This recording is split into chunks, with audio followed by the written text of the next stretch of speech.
BNN के इस खास कार्यक्रम में आप सभी दर्शकों का एक बार फिर स्वागत है। आज हम बात करेंगे उत्तराखंड की राजनीति की। उत्तराखंड की राजनीति में इन दिनों अंकिता भंडारी मर्डर केस को लेकर घमासान मचा हुआ है। सत्ता पक्ष और विपक्ष दोनों एक दूसरे को आंखें दिखा रहे हैं, लेकिन सबसे बड़ा सवाल है कि आखिर कौन है इस मामले में जिसका नाम लेकर राजनीति की जा रही है। इस मामले में आज हम बात करेंगे उत्तराखंड की राजनीति को बेहद करीब से जानने वाले दिव्य नौटियाल जी। दिव्य नौटियाल जी, मेरा आपसे सवाल पहला यही है कि आखिर क्या है मामला जिसको लेकर आजकल उत्तराखंड की राजनीति में इतना घमासान मचा हुआ है। ये केस आज से 3 वर्ष पूर्व हुआ था, जिसकी जांच उत्तराखंड सरकार के द्वारा कराई गई। ये एक बहुत ही कष्टकारी कार्य था। जिस तरीके से इसको किया गया, जिन लोगों ने भी इसको अपराध को किया, वो लोग लगातार इधर से उधर भाग रहे थे। उत्तराखंड सरकार ने उनको पकड़ा और आज वो उसकी सजा भोग रहे हैं। उर्मिला नामक एक महिला, यही सवाल था जो कि उर्मिला नामक एक महिला का जो जिन्होंने ऑडियो वायरल किया उसको लेकर घमासान मचा हुआ, क्योंकि ये मामला काफी पुराना है, लेकिन अब इसको उछाला जा रहा है। क्या ये राजनीति से प्रेरित है? अगले साल चुनाव भी होना है और धामी सरकार पर लगातार दबाव बढ़ते जा रहे हैं। हाँ बिल्कुल, ये 3 वर्ष पुराना मामला है और 3 वर्ष से लगातार इसके ऊपर कार्रवाई चल रही है। एसआईटी का गठन हुआ, उसने अपनी पूरी जांच रिपोर्ट दी और उस जांच के आधार पर विपक्षी लोग सुप्रीम कोर्ट भी गए। सुप्रीम कोर्ट ने उस पर यह कहा कि जब तक जांच बाधित है तब तक इस पे सीबीआई इंक्वायरी नहीं हो सकती। लेकिन उत्तराखंड में जिस तरीके से आगामी चुनाव को देखते हुए लगातार ये इसको कांग्रेस ने एक मुद्दा बनाया, और कांग्रेस का मुद्दा नहीं है, ये पूरे उत्तराखंड के लोगों का मुद्दा है, हमारी बेटियों का मुद्दा है, उत्तराखंड के एक एक जन जन का मुद्दा है कि हमारी उस बेटी के साथ यह अन्याय हुआ। सरकार को इस विषय पे जरूर सोचना चाहिए। और उत्तराखंड में 2 मुख्यमंत्री लगातार, एक सत्ता पक्ष का और एक विपक्ष का। आज विपक्ष के मुख्यमंत्री ने एक पैदल यात्रा भी निकाली। सिर्फ इस हत्याकांड को लेकर कांग्रेस जन जन तक पहुंच रही है और भी पार्टियां जन जन तक पहुंच रही है, लोग पहुंच रहे हैं। तो मैं नहीं समझता कि क्यों सरकार इस पर इतना देरी कर रही है। एक सीबीआई की जांच बैठाने में क्या उसको आपत्ति हो रही है?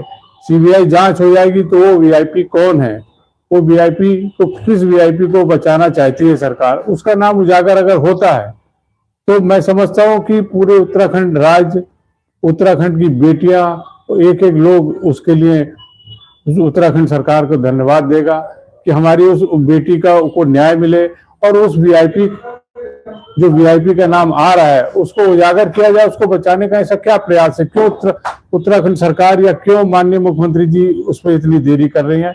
मैं समझता हूँ कि उत्तराखंड की जन भावनाओं को देख के, हमारी बेटी को देखते हुए, जहाँ प्रधानमंत्री जी बेटी बचाओ बेटी पढ़ाओ के अभियान के तहत बेटियों को आगे बढ़ रहे हैं, मैं समझता हूँ इसके ऊपर सरकार को ध्यान देना चाहिए और तत्काल प्रभाव से इस पर सीबीआई जांच की आदेश देने चाहिए। ऐसा मेरा वो है कि जिससे कि उत्तराखंड में जो आक्रोश जिस तरीके से फैला हुआ है वो आक्रोश शांत हो और उस बेटी को न्याय मिले। आपको ये नहीं लगता है कि ये मामला काफी पुराना है, लेकिन चूंकि चुनाव नजदीक है, कहीं ना कहीं सत्ता पक्ष इस मुद्दे को दबाने की कोशिश कर रहा है और विपक्ष चाहता है कि इस मामले को उठाया जाए, सड़क पर लाया जाए, जिससे उसको चुनावी गणित जो होता है, जिसको तालमेल कहते हैं, चुनाव में फायदा लिया जाए। ये क्या राजनीति से प्रेरित लग रहा है या फिर ये मामला सिर्फ ऐसे ही चलता रहेगा कि सिर्फ कुछ दिन के लिए आया है और फिर चुनाव बाद खत्म हो जाएगा? चुनाव बहुत नजदीक है, मैं नहीं समझता कि अभी मसला हल होगा।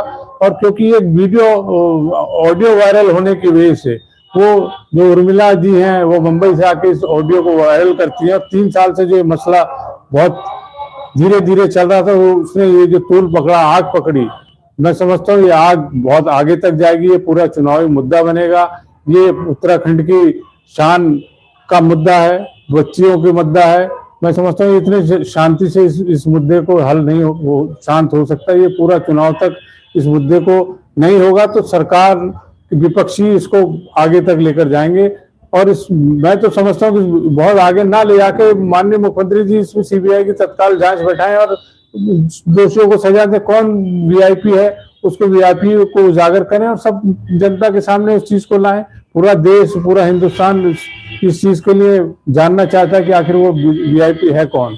जिसको उत्तराखंड सरकार बचा रही है। मेरा आखिरी सवाल है कि कल धामी साहब ने एक प्रेस कॉन्फ्रेंस की है और उसमें उन्होंने कहा है कि वो परिवार के लोगों से बातचीत करेंगे और जानने की कोशिश करेंगे कि परिवार क्या चाहता है। आपको क्या लगता है कि अगर इसमें सीबीआई जांच होती है तो दूध का दूध पानी का पानी होगा?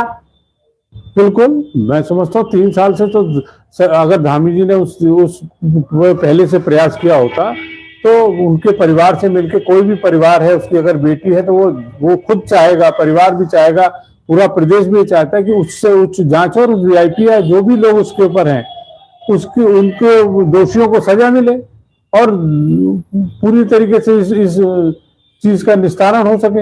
हमसे बात करने के लिए आपका बहुत बहुत धन्यवाद। डीएनएन की इस खास पेशकश में इतना ही। अगली बार हम फिर किसी अन्य मुद्दे पर चर्चा करेंगे।